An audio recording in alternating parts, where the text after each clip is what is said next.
नमस्कार मित्रों, स्वागत है आपका अपनी इस YouTube चैनल में और आप देख रहे हैं मोटिवेशनल एंड स्पिरिचुअल ज्ञानवर्धक वीडियोस। दोस्तों, आज के इस नए वीडियो में हम आपको 15वें अध्याय, जिस अध्याय का नाम है पुरुषोत्तम योग। दोस्तों, आज हम इस अध्याय की गहराई से चर्चा करेंगे, इसके गूढ़ रहस्य, जीवन में इसका महत्व और इसके अभ्यास से मिलने वाले लाभ पर। यह अध्याय केवल एक दार्शनिक विवेचन नहीं है, बल्कि यह अध्याय हमारे आत्मज्ञान, मोक्ष और जीवन के परम लक्ष्य की कुंजी है। तो चलिए शुरू करते हैं इस दिव्य यात्रा को। दोस्तों, आपको हमारा यह प्रयास पसंद आता है तो हमारा आग्रह है कि वीडियो को लाइक करें, शेयर करें और चैनल को सब्सक्राइब करना ना भूलें। तो चलिए शुरू करते हैं इस दिव्य यात्रा को। इस अध्याय को पुरुषोत्तम योग कहा गया है। इसका शाब्दिक अर्थ है परम पुरुष से योग, अर्थात उस परम सत्ता से जुड़ने की रीति। यह भगवान श्री कृष्ण स्वयं को पुरुषोत्तम कहते हैं, जो नश्वर और अविनाशी दोनों से परे है। इस अध्याय में भगवान अर्जुन को आत्मा, प्रकृति, परमात्मा और उनके संबंधों को अत्यंत सुंदर उपमा द्वारा समझाते हैं। भगवान इस अध्याय की शुरुआत एक प्रतीकात्मक वृक्ष के उदाहरण से करते हैं। भगवान कहते हैं, जिस वृक्ष की जड़ ऊपर है और शाखाएं नीचे की ओर फैली है, यह अस्वस्थ वृक्ष संसार का प्रतीक है, भ्रम, आसक्ति और माया का जाल है। इस वृक्ष का विश्लेषण करते हुए भगवान बताते हैं कि जब तक हम इसकी जड़ों को नहीं काटते, तब तक हम इस मोह माया के संसार में मुक्त नहीं हो सकते हैं। इस अध्याय में आत्मा और शरीर के संबंधों को बहुत ही स्पष्ट रूप से बताया गया है। आत्मा शरीर रूपी वस्त्र को धारण करती है और फिर उसे त्याग देती है। जैसे व्यक्ति पुराने कपड़े उतारकर नए कपड़े पहनता है, वैसे ही आत्मा एक शरीर को छोड़कर दूसरे शरीर को धारण करती है। इससे यह ज्ञान होता है कि हमारा सच्चा स्वरूप यह नश्वर शरीर नहीं, बल्कि वह अमर आत्मा है, जो जन्म और मृत्यु से परे है। भगवान 3 प्रकार के पुरुषों की चर्चा करते हैं।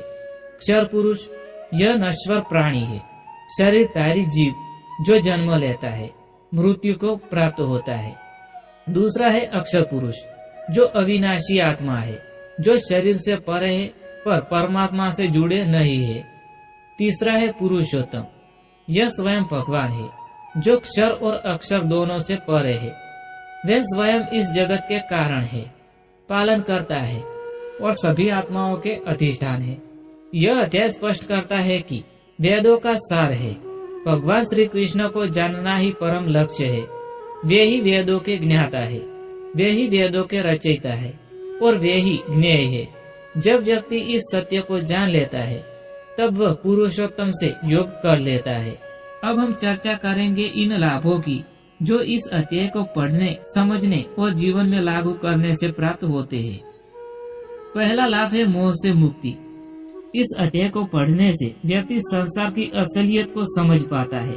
जब हमें यह ज्ञान हो जाता है कि यह संसार एक उल्टा वृक्ष है, जिसकी जड़ें ऊपर है, तब हम मोह माया से ऊपर उठ जाते हैं। दूसरा लाभ है आत्मज्ञान की प्राप्ति। यह अध्याय आत्मा के स्वरूप को, उसकी अमरता को और परमात्मा से उसके संबंध को स्पष्ट करता है। इससे आत्मा की यात्रा समझ में आती है। तीसरा लाभ है कर्मों के बंधन से छुटकारा। जब व्यक्ति जान लेता है कि वह आत्मा है, तो वह स्वार्थ के लिए कर्म नहीं करता, बल्कि भगवान को अर्पण कर निष्काम भाव से कर्म करता है। इससे कर्मों का बंधन समाप्त हो जाता है। चौथा लाभ है शांति और संतुलन। यह अध्याय मानसिक शांति प्रदान करता है। जब व्यक्ति जानता है कि वह परमात्मा का अंश है, तो यह संसार केवल एक भ्रम रह जाता है। तब वह चिंता, डर और लोभ से मुक्त हो जाता है। पांचवा लाभ है भक्ति की पराकाष्ठा। इस 15वें अध्याय से यह स्पष्ट होता है कि भगवान ही सर्वोपरि है। इस ज्ञान से भक्ति दृढ़ होती है और भक्त भगवान की शरण में सच्चे भाव से आता है। आज के समय में जब मनुष्य तनाव, असंतोष, लालच और भय से घिरा रहता है, तब यह अध्याय उसके लिए एक दीपक के समान है।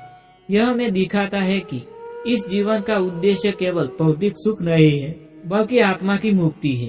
कॉर्पोरेटर की दुनिया में आत्मा और कर्म का संतुलन बनाए रखने के लिए विद्यार्थियों के लिए जीवन के उद्देश्यों को समझने में काम करता है। परिवार में शांति मोह से हटकर सच्चे प्रेम को अपनाने में है। संतुलित समाज के लिए जब व्यक्ति पुरुषोत्तम को जानता है तब वह सभी में उसी परमात्मा को देखता है। श्री कृष्ण द्वारा अर्जुन को दिया गया दिव्य संदेश।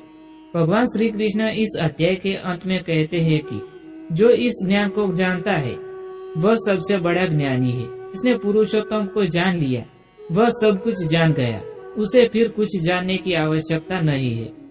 अगर आप रोज इस अध्याय के श्लोक का पाठ करते हैं, विशेषकर श्लोक 1, 7, 10, 15 और 20, तो आप में आंतरिक स्थिरता, आध्यात्मिक ऊर्जा और मानसिक स्पष्टता का विकास होता है। इससे ध्यान गहरा होता है और विचारों में संयम आता है। पुरुषोत्तम योग न केवल ज्ञान है बल्कि आत्मा के परम लक्ष्य तक पहुंचने का साधन भी है। यह अध्याय हमें यह सिखाता है कि हम कौन है, हमें क्या करना है और हमारा परम ध्येय क्या है। आज यदि कोई व्यक्ति केवल अध्याय 15 को गहराई से पढ़े, मनन करे और जीवन में उतारे तो वह मोक्ष के द्वार तक पहुंचाता है। प्रिय साथियों, श्रीमद् भगवद गीता का 15वां अध्याय एक दर्पण है जिससे हम अपने असली स्वरूप को देख सकते हैं। यह अध्याय हमारे भीतर बैठे उस दिव्य प्रकाश को जागृत करता है जिसे हमने संसार के शोर से भुला दिया है। आइए अब हम सब मिलकर इस ज्ञान को जीवन में अपनाएं और पुरुषोत्तम भगवान श्री कृष्ण से अपने संबंध को पुनः स्थापित करें। दोस्तों, इसी के साथ यह ज्ञानवर्धक वीडियो यहाँ समाप्त होता है। मैं उम्मीद करता हूँ कि आपको पसंद आया होगा। अगर पसंद आया हो तो वीडियो को लाइक करें, शेयर करें और चैनल को सब्सक्राइब करना ना भूलें। Thanks for watching videos. Thank you.